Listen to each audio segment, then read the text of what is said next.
Astagfirullahaladzim. Saat ini kita berada di tempat pendaratan ikan Kuala Langsa. Ini nampak suasananya menjelang maghrib ya.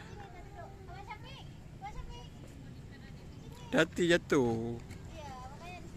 Ini nampak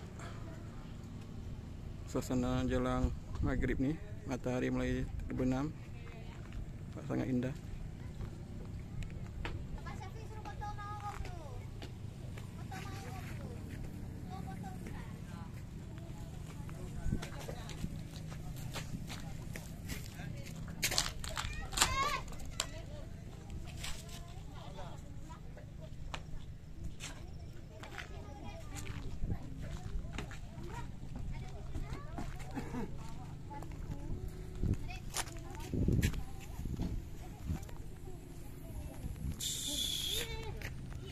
Nampak para nelayan mulai berkemas, bersiap-siap menuju rumahnya. Ini dia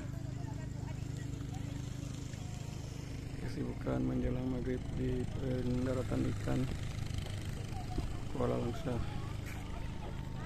Oke, demikian dulu dari Kuala Langsa.